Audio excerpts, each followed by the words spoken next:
Hello दोस्तों, मैं हूं एके और आपका एक बार फिर से स्वागत है द नॉलेज फैक्टर में। दोस्तों, हमारी ये पृथ्वी बेहद ही खूबसूरत है। इसमें किसी भी प्रकार की गुंजाइश की बात नहीं है। ये पृथ्वी न केवल हम मनुष्य बल्कि और भी कई जीवों को आश्रय दिए हुए है। हमारी पृथ्वी काफ़ी बड़ी व कई रहस्यों से भरी हुई है। यहाँ तकरीबन 87 लाख जीवों की प्रजातियाँ मौजूद हैं, लेकिन आज तक हम केवल 15% जीवों का ही पता लगा पाए हैं। आज हम मनुष्य साइंस एंड टेक्नोलॉजी के क्षेत्र में काफ़ी आगे जा चुके हैं, लेकिन आपको तो पता ही होगा कि हम मनुष्य शुरुआत से ही ऐसे नहीं थे। काफ़ी सालों की कड़ी मेहनत के बाद हमारा ये मस्तिष्क आज में विकसित हो पाया। आपके मन में कभी न कभी ये सवाल ज़रूर आया होगा कि पृथ्वी में जीवन की शुरुआत कैसे हुई। हम जानते हैं कि पहले हमारी पृथ्वी पूरी तरह लावा से ढकी हुई थी, तो इसे वर्तमान की स्थिति में आने के लिए किन किन मुसीबतों का सामना करना पड़ा होगा। तो दोस्तों, अगर आपके भी मन में ये सवाल है तो आपने बिल्कुल सही वीडियो पर क्लिक किया है। तो कुर्सी की पेटी बांध कर तैयार हो जाइए। आज मैं और आप समय में कई अरब साल पीछे जाकर पृथ्वी के भूतकाल से लेकर वर्तमान तक का सफर देखने वाले हैं।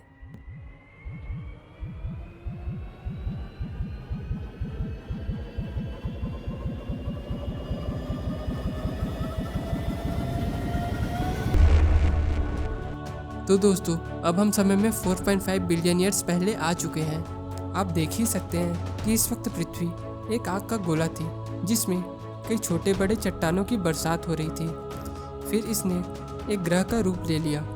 साथ ही साथ इस ग्रह का अपना एक उपग्रह चांद भी बना। काफ़ी समय के इंतजार के बाद इस ग्रह का तापमान थोड़ा कम हुआ और एक ठोस सतह का निर्माण हुआ। आज से लगभग 3.9 बिलियन ईयर्स पहले एक बार फिर से इस ग्रह में आग के गोलों की बरसात होने लगी, जिसे द लेट हेवी बम्बार्टमेंट के नाम से जाना जाता है। इस आग के गोले की बारिश में उल्कापिंड भी शामिल थे। इन उल्कापिंडों में बर्फ के क्रिस्टल भी शामिल थे, जिसने हमारी पृथ्वी पर समुद्र का निर्माण किया। साथ ही धरती पर नाइट्रोजन गैस भी लेकर आए थे, पर धरती में जीवन के लिए उपयुक्त परिस्थितियाँ अब तक नहीं बन पाई थी। धरती का वातावरण चारों ओर से जहरीले गैसों से भरा हुआ था। यहाँ वायुमंडल में ऑक्सीजन का अस्तित्व ही नहीं था, तथा हमारी यह पृथ्वी चारों ओर से समुद्र से घिरी हुई थी। आज से लगभग 3.8 बिलियन ईयर्स पहले हमारी पृथ्वी में फिर से एक बार उल्कापिंड की बारिश होने लगी, परंतु ये इस बार पानी के साथ साथ कई प्रकार के खनिज एवं तत्व भी लेकर आए थे। ये सारे तत्व एवं खनिज समुद्र की गहराई तक चले गए, पर यहाँ समुद्र में सूर्य की किरणों का पहुँच पाना असंभव था।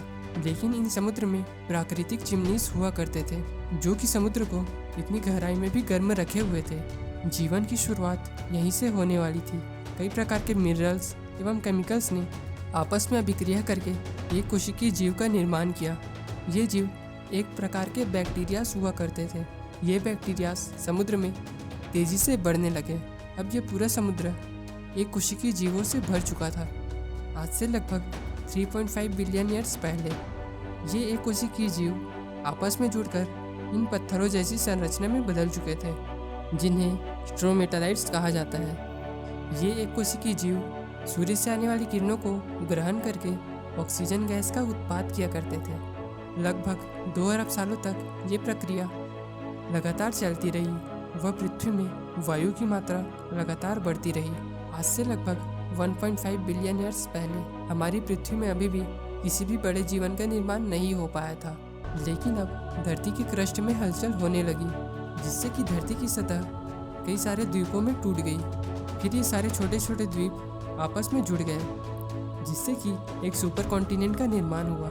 आज से लगभग 750 मिलियन ईयर्स पहले अब ये सुपर कॉन्टिनेंट 2 भागों में टूट गए, जिससे कि धरती के अंदर का लावा बाहर निकलने लगा।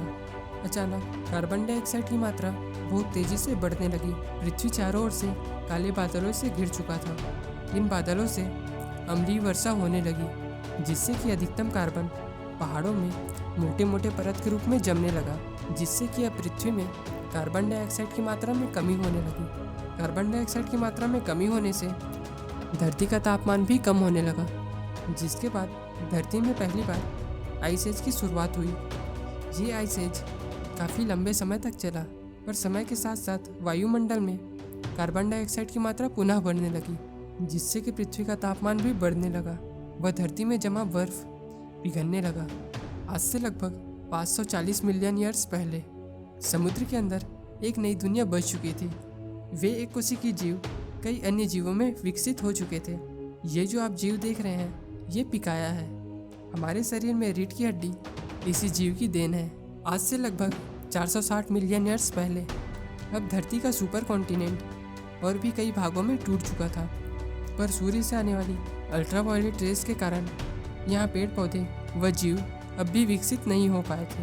पर इस समय वायुमंडल में उपस्थित ऑक्सीजन सूर्य के यूवी रेस को सोखकर ओजोन गैस में बदलने लगे थे, जिससे कि धरती के चारों ओर एक परत का निर्माण हुआ, जिसे हम ओजोन लेयर कहते हैं। ये ओजोन लेयर यूवी रेस एवं अन्य हानिकारक किरणों को रोकने में समर्थ था।